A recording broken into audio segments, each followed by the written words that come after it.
Welcome, everyone, to another edition of Odyssey House Journals, one of the most watched and listened to podcasts anywhere dealing with addiction and recovery. I'm your host, Randall Carlisle. My guest today is Preston. Let me throw a little quiz out here and just think here for a minute.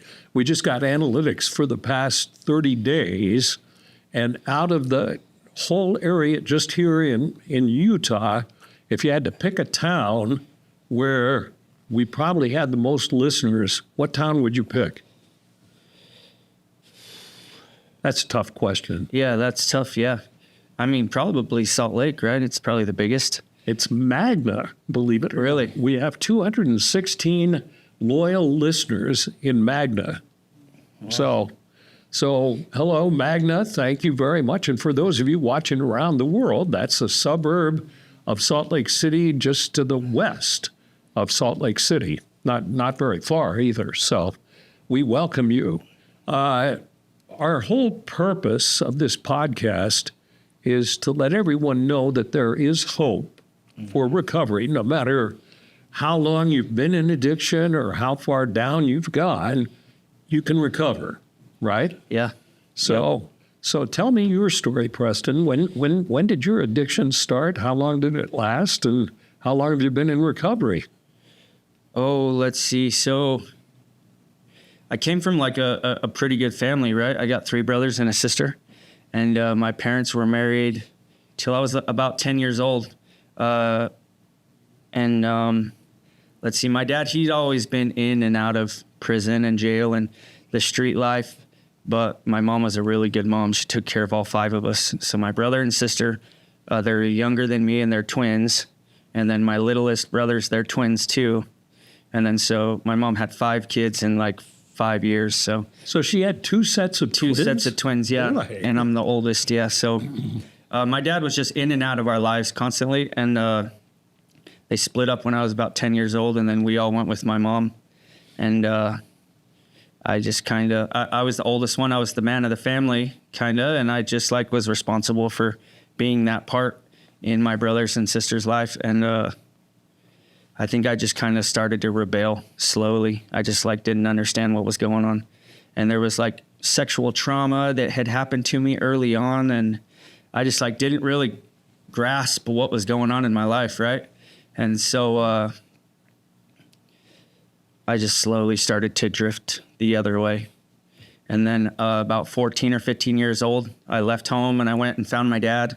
And I lived with my dad and his side of the family, they all are like, they're all into gangs. They do drugs, in and out of prison, bad friends, no rules, go do whatever you want. You don't have to go to school. I quit playing football, I quit wrestling, and I started hanging out with them.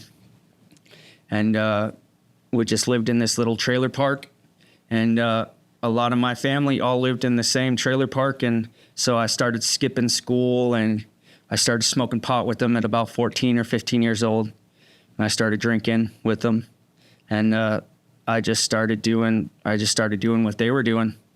And my dad, he was always in and out and gone, and didn't really have too much of a connection with him other than that lifestyle right there.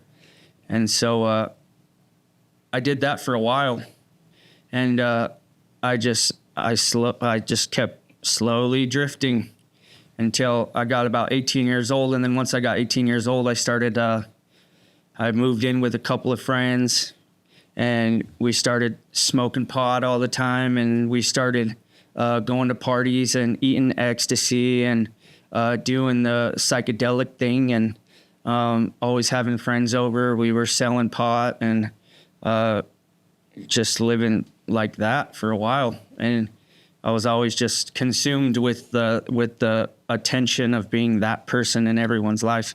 And let's see. How did it come? How long did that last? That only lasted like 6 or 8 months because it just got out of control. Just constantly people in and out of the house, people staying the night, people just staying up all night doing drugs outside, smoking cigarettes, and it was just way too much attention. And the cops ended up raiding the house, and so I went to jail for the first time when I was 18, and I went for attempted manslaughter for all of the mushrooms that we had in the house. It was considered attempted manslaughter. For having mushrooms? Yeah, for having mushrooms. I guess it was like psilocybin, and we were selling poison to people, and that's what they considered it as. Really? Yeah, and I so never heard of that. Yeah, I never heard of it either. But all growing up, I'd never gotten in trouble. I'd never gotten a drinking ticket or anything. Never, not even one time. So when I turned 18 and I went to jail, and they told me that I was on a 5 to life attempted manslaughter, I didn't really understand what was going on. And then so I went to jail, and once I went in, I just never came out the same again. I started to meet darker people. I started to connect with darker people, and I would get out, and I'd be out for 5 or 6 months. I finally got all my charges dropped, those kinds of things, because I'd never been in trouble. They gave me a shot at probation, and I would get out for 5 or 6. Or I'd do 5 or 6 months. I'd get out for a couple months, and then I would go back for another 5 or 6 months, and then I'd get out for a month, and I just kept repeating that. And then I started doing years, and then I'd do a couple years, and they let me out free off probation, and then I'd pick it up right where I left off, and it just kept getting darker and darker and darker until I started getting into the meth and the heroin, and I started hanging out with those kinds of people. And I just started shooting up heroin and started shooting up meth, and started just walking that out in my life. I would always have a weapon on me. I was always stealing, destroying everything around me, all my relationships. I would steal from family. I'd steal from friends. I'd steal people's vehicles I didn't know. If I had a chance to grab something and I wanted it, I just took it. And slowly I started pushing all of my family away. And one side of the family is really dark, but the other side of the family is really light. And they're all super successful people, never been in trouble, never been to prison or jail, never really done drugs, never dabbled in anything. They always have Sunday dinner. They go to church together. They're a tight-knit family.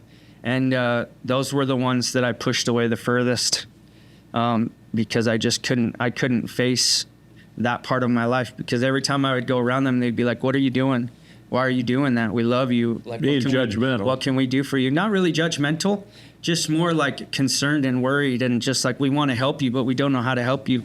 And my grandpa, he's been the light in my life that I always had. That God just blessed me with my grandfather in my life. And my dad was never around, so my grandpa's the one that really taught me how to be whatever kind of man that I was trying to be. I tried to follow him or what he was doing. We'd always go fishing. He took me to Alaska fishing, and wow. And he just taught me how to be a gentleman and a kind man and loving and compassionate and caring. And every time I'd get out of jail and I didn't have anywhere to go, he would always be like, "Well, come stay with me. I'll buy you some clothes." Because I'd always go to jail with nothing.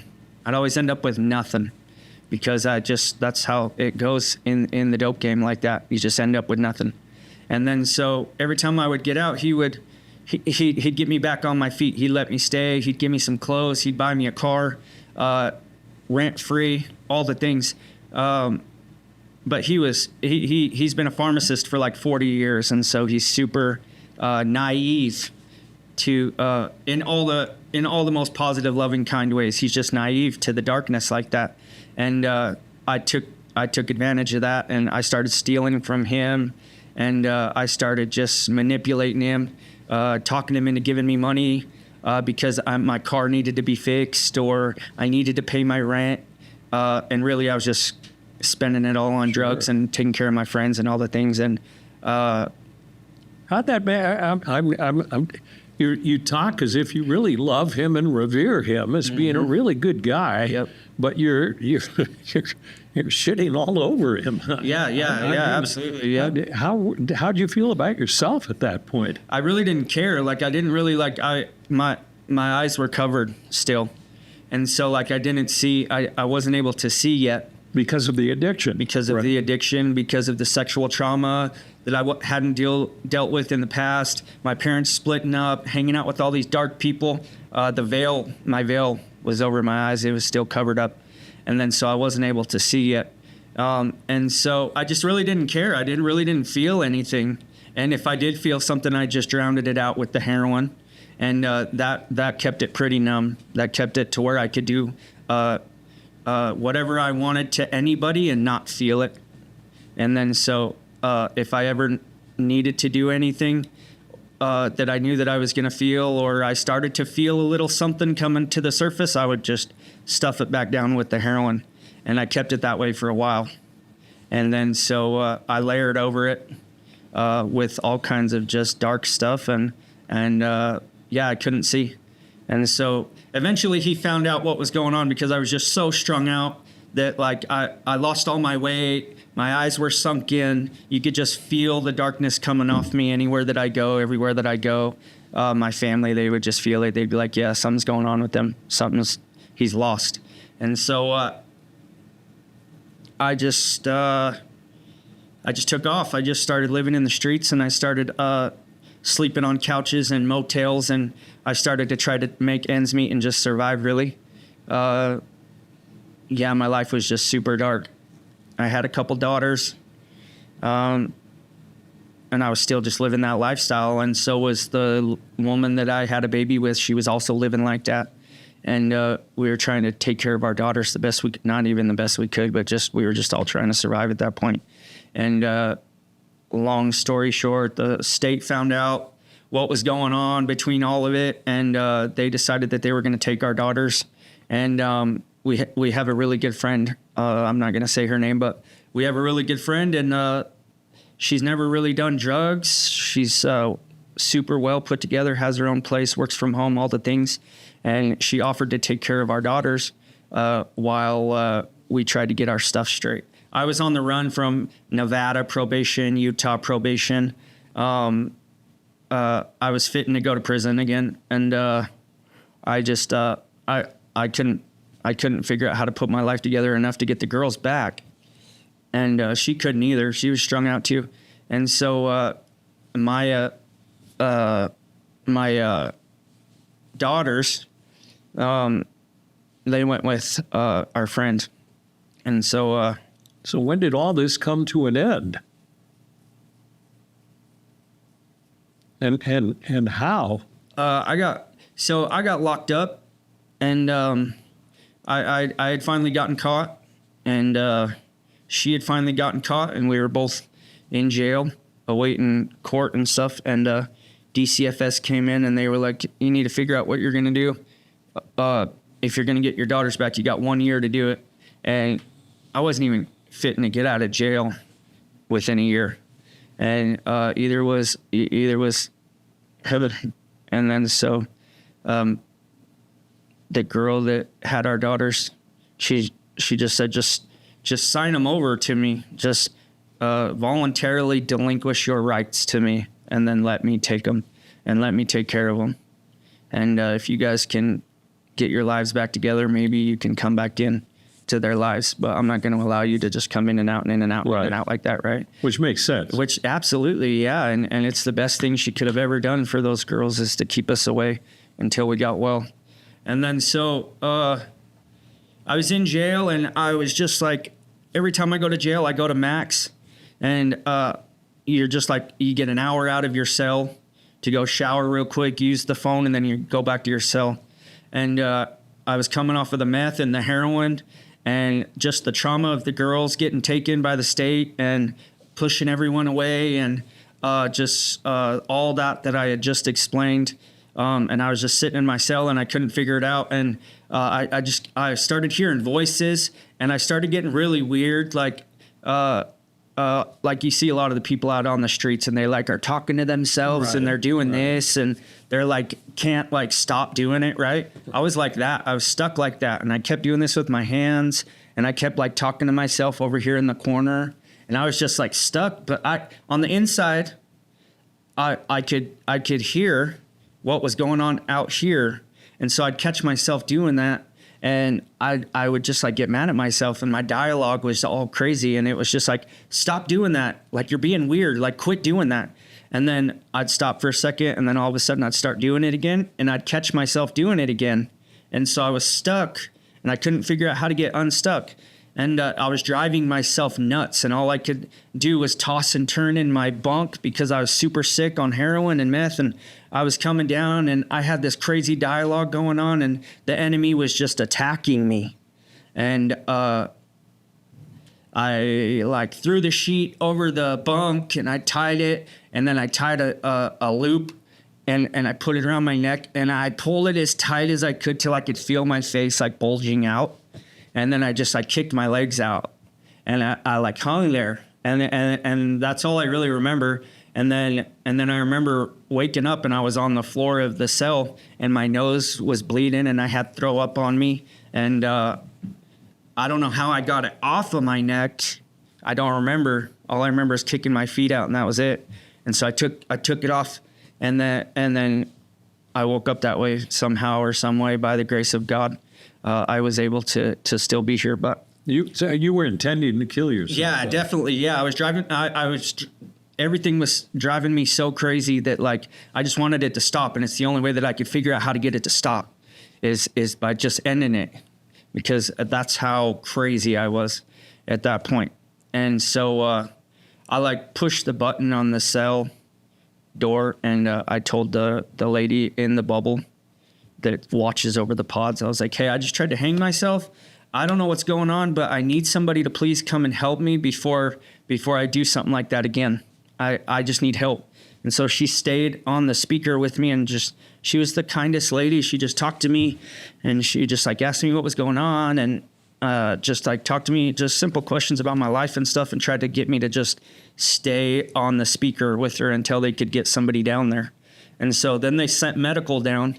And the medical people came down and they took away all my clothes and they took my sheets and they took all of my bedding and everything. And then they put me in this, they call it a turtle suit. It's like just this one piece Velcro cloth that goes over you. And that's all you get once you're on suicide watch. And then they took me down to medical and they put me in this room. And the room had a hole in it, like on the floor. It just had one hole in it that, like, you use the restroom and stuff. And you have a mattress, but there's no sheets, no pillow, no nothing. And you're just in suicide watch until you can pull it together. You can clear your mind.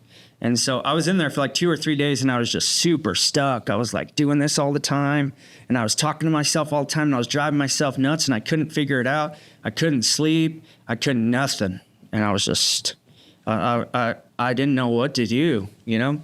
And so the cop was doing his rounds and I like banged on the door and I was like, hey, I need a book or something. Can you please bring me something to occupy my mind? And he like opened the cup port that they put the trays in to feed you. He like opens it up and he slides the Bible in there. And I was like so mad at God about everything and all the things I've been through. And I tried to blame it on him and all the things. And he was like, this is all I got, dude. And he shut the cup port. And I like took the book and I threw it across the cell. I'm like, I'm not reading this. And then I started to get angry with God and I started to just like tell him, like, I don't want anything to do with you. I can't, I just don't want to talk to you. Just stay out of my life. Leave me alone, you know? And that book just sat across the cell on the floor. And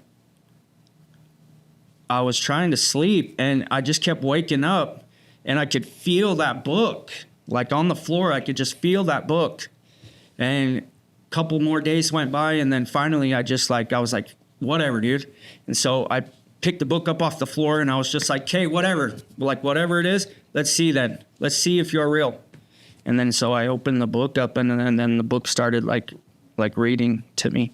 and it was telling me how I need to forgive myself and how I just need to, I need to put some work in. And so I started getting these promptings to start praying about the things that I was going through and to rebuke the enemy and all his attacks that was going on with me. And I started to feel a little bit better. And so I kept reading and I kept doing the things, and then I started working out and doing some push-ups and things like that. And then eventually I just woke up and I wasn't talking to myself anymore. I just wasn't doing this anymore. I wasn't talking to myself. I wasn't weird. Amazing. I was I finally boom. And I thought I was going to be stuck like that forever, like the rest of my life. And I have friends that are stuck like that the rest of their lives. So I thought for sure I had just smoked my way into that. Wow. Yeah. And then so it just went away. And so I was like, okay, you're real. Then what do you want? What do you want then? And then I just kept reading the Bible. And then I got out of Suicide Watch and I went to a regular pod, and they give you tablets. And on the tablets, they have all kinds of sermons, Bible stories, things like that. So I started watching sermons and Bible stories, and I really started praying, and I started going to classes that they were having for church. And I would go to any of them, the LDS one, the Christian one, the Catholic one, anywhere that I could go to get a piece of God's love, I would just go. And I was just getting better and better and better and better. And then I did my time in Utah, and then they took me to Nevada, and then I went to Nevada, and I just kept doing the same thing. I had a Bible, and I just kept doing the same thing, and God just kept showing up in my life. And I had gotten out to Nevada, and they had said, all right, well, we're just going to wrap everything all into Utah's, and we're just going to let you go. Wow. Yeah. And I was like, what? No way, dude. I thought I was going to prison for these stolen cars. And that's when I was like, okay, I need a plan. I need to figure out what I'm doing, because I can't get out again and go back to what I was doing in the streets. And then so I had heard about Odyssey tons while I was locked up, but I had always heard it's a snitch program. Right. People don't go there and make it out. The place is super hard, this, that, or the other, right? And I was so against it the whole time, but it's because that's the way that I was living, right? But I was like, you know what? I'm going to give it a shot. I'm going to see if I can get in there. And so as soon as I got out, I went straight from Nevada to admissions. And I showed up at admissions, and I was like, hey, I don't know how I'm supposed to get in or what I'm supposed to do. I don't have an ID. I only got a backpack with a couple pairs of pants in it. And I just got out, and I don't want to go back to the streets. And then so I don't have insurance. I don't have my ID, birth certificate. I don't have any of those things. But I really need help. I need to get my life back. And they were like, just take a seat for a minute. And so I sat for a minute, and they just came out. They're like, hey, so we can get you in if you want to go right now. Wow. I was like, really? They're like, yeah, we actually got spots in the house right now. So do you have everything you need? Are you good? What's going on? I was like, yeah, this is all I got. And they're like, okay, well, let's go. And so they ran me through the intake process, figured out how to get my insurance set up. I didn't need my ID or birth certificate for some reason. They were just like, we'll just figure all that out later. Let's just get you into a house real quick.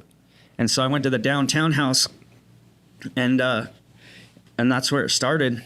And in between what God did in my life in jail and the platform that Odyssey gave me to unpack all my stuff and get some therapy and get some, they got really cool assignments. And the place is it's so strategically designed to help you dive in and pull it all out. If you do all the assignments in order, if you do it how it's supposed to be, if you go to your one-on-one therapies and you process your assignments with your therapist, and the place is it's amazing. I can't even believe that somebody was able to put something like that together, right? Somebody smart, I guess. Somebody smart, yeah. And so we've only got a couple minutes left. So Sure. you go through the Odyssey program, you graduate, and now you're working in the program as what? I'm a TC mentor, so it's like that means therapeutic community mentor. Yep. Yeah. So what do? You're working with clients who were just like you. Yeah, exactly. Yeah, I mentor the clients, and so I spend all my time with the clients. I share my story. I let them know where I've been, what I've done. I can relate. I can help you. I can help you understand the TC model, the therapeutic community model, the concept of it, how it works, the assignments, how they should be done or could be done. I always have clients coming into my office and just talking with me. And how's that make you feel, being able to help people who were in a situation just like yours? It makes me feel really good. Like I've never really been able to forgive some of the things that I put myself through, right? And I wasn't ever really able to understand it. But now turning around and using all of it to help other people, it's like I've actually been able to forgive myself. Cool. And understand why I went through all the things that I had went through. Cool. Yeah, so that I could turn around and use it all for the good. How's what happened with your daughters? They're still with our friend that has them. I just voluntarily delinquished my rights over. The woman that I had the babies with, she wouldn't do that, but she ran out of time, and so the state took hers, and then I signed mine over, and she still has them. So your friend has Yep. full custody, and they're doing well. Yeah, they're doing so good. I've only been able to see pictures of them and just get little pieces of how their life's going, but they're doing great. They're in school. They're smart. Cool. They're loved, and yeah, all the things. You were smart to relinquish because you Absolutely. at that time, you were not fit to be a father, right? Yeah, for sure. Yeah, and they're not really a possession. Like I don't own them. They're not my possession. Yeah. Like the best thing I ever could have done for them was, under the circumstances, best thing I could have ever done for them. Yeah. Was And how long have you been sober? rights. It'll be 4 years in December. Congratulations. Yeah. How's your relationship with the rest of your family now? Oh, it's so amazing. I go to Sunday dinner every Sunday. Really? Yeah, I go to all the little kids' birthdays. They call me uncle, and me and my grandpa were just like right back to where it used to be. And Oh, so Grandpa's still alive? yeah, grandpa's still alive. Yeah, he's happy as can be. Yeah, he's like 81 or 82, I think. And he'd always told me, he's like, I don't want to die with you like this. He's like, I really just, if you could do one thing for me before I go, like, please just like fix yourself before I leave, And yeah, he tells me all the time how proud of me, yeah, he is. And and my mom, she's just such a blessing too. And I just have it all back. Like everything that I had destroyed, I have back now. And see, that's the point of this podcast. And you explained it so well because you had some understandably bad beginnings to your life that you didn't have control over. Right. Then you take it even further and screw things up. But then you turn around and things are okay now. So there's always hope. Yeah. Yeah, that's so cool. Yeah, it is. Right. Yeah. Thank you very much for sharing your story. You did it well. I appreciate it. Yeah, no problem. And hopefully somebody watching will say, well, there's hope for my addicted loved one too. Yeah, for sure. Yeah. Thanks, Preston. Yeah, no Appreciate problem. it. Thank you. And thank you for watching or listening to another edition of Odyssey House Journals.